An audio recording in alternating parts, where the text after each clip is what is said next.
Alright, buddy. I gotta get up because my laptop's about to die, so I need to go to my desk. Are you perhaps hungry? Are you hungry? Good morning. I'm starting out my morning slow in bed on my laptop for work because I felt like I needed that, but time to get up and look like a person. Plug it in, plug it in.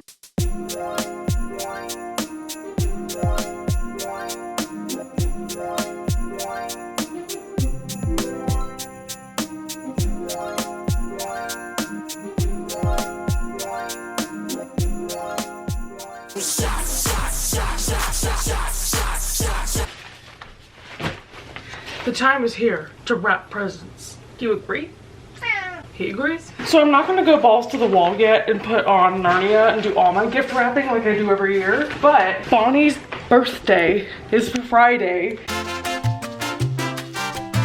So I need to mail hers today so it gets to her in time. So I have her box of stuff and I tested to make sure it all fits in this, and it does. My love language is gift giving, so automatically I'll shop the entire year for someone. But this year in particular, I really gathered things in advance as I saw them, so I'm not really shopping a lot. And I literally only got her like 2 things recently and her box is full. And I was going through everything like, oh my god, I forgot I got that. She's gonna be so excited. So her birthday is super close to Christmas, so half of these I'll wrap with birthday wrapping paper so she knows, open them on Friday. And then the remaining, I have my Christmas paper, which I have been using this dog Christmas paper since college. I walked to the mall from my dorm or my apartment back in college and got these. If you remember my vlogmas back in 2018, this is the same fucking wrapping paper. So I'm gonna get wrapping Bonnie's stuff. I don't know how much I'll show because she's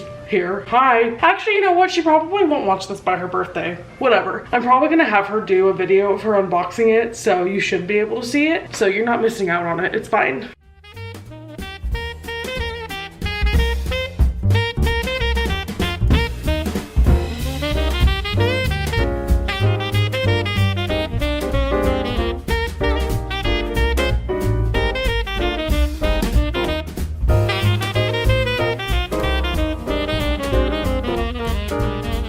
Okay, I played my favorite game of Tetris. This is ready to go.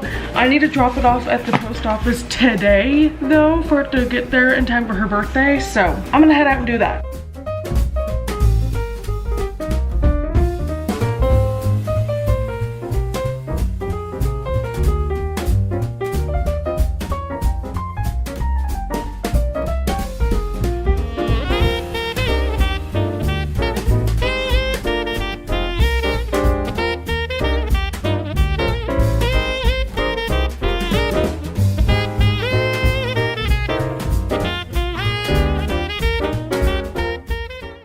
Oh my god, hi. This feels illegal because I'm on mute on my reading sprints and I'm talking to the camera. Me and April have been chatting with my patrons for about 2 hours and we decided to do a reading sprint. So I am picking back up my book after I had a quick nap after work. I'm sorry I didn't record very much tonight, which is why now I need to catch up. But I'm 10% of the way through my book, thankfully. It's only 280 pages, so I know it is the night before book club at 8:45 and I said I would finish this tonight. We'll see how far we get. You are so needy. He's literally just perched on my leg.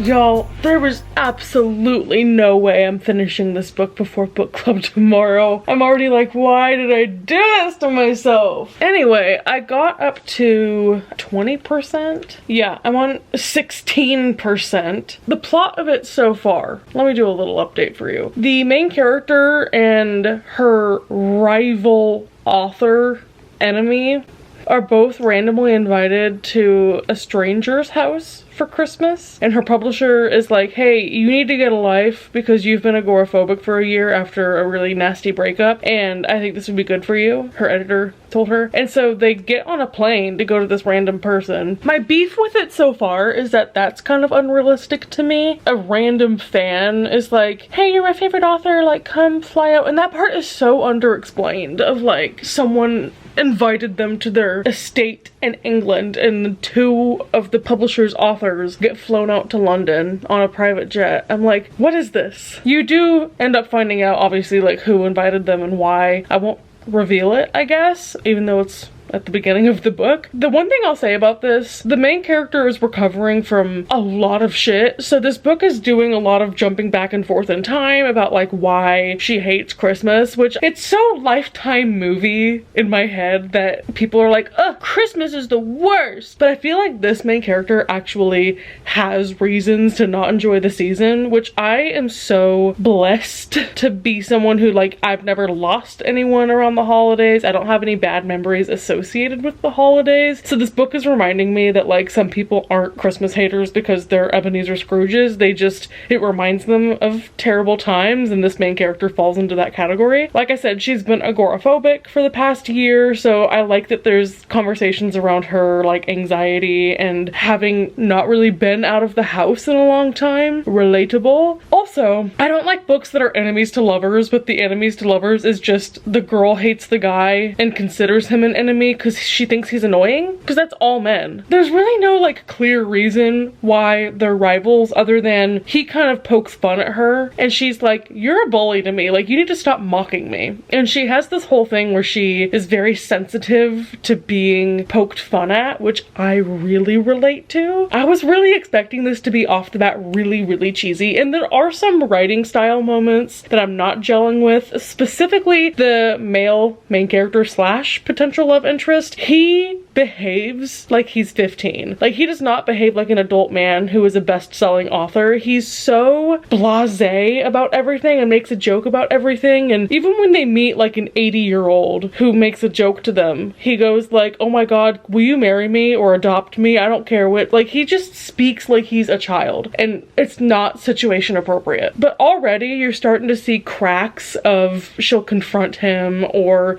she'll be nervous about something and he's like, hey, we're fine, and is super sweet. Already I'm liking the characters, unfortunately! This is why I put low expectations on it, because I was hoping that it would outdo my expectations. So far they're in this rural palace out in the middle of northern England, and there's really not a mystery element to this yet other than the suspense that the author's building between like all the Christmases where shit has fallen out between her and her ex-fiance or husband or boyfriend or whatever, and kind of setting up a then and now suspense. But I think there's gonna be like an actual mystery at this manor that they'll need to solve. So you can already tell, and especially because it's Ali Carter who does a lot of like spy and mystery books, she's starting to drop little hints about all the characters, like, oh, this character is this person's niece and she's this way and this character had this accident. So I'm already like, okay, put that away up here. Think about it. This is gonna come back and be useful. So far, there's also a lot that I've been highlighting because I like her humor sometimes too, which when I hear a book is a rom-com, I automatically gag, because so much rom-com is like very hyperbolic and very dated jokes and just things that I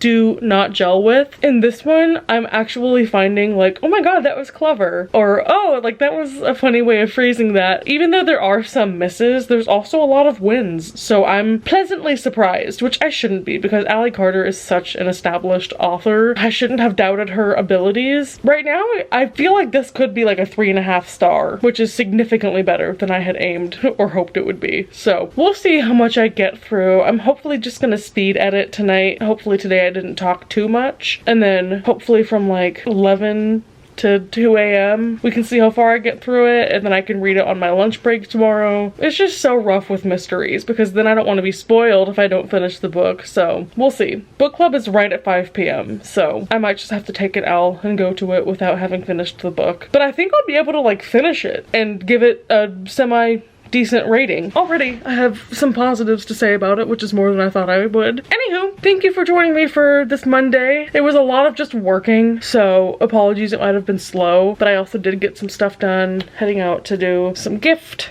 sending. I still haven't had dinner because I went from a nap to reading sprints to this. So I'm gonna sign off for the night.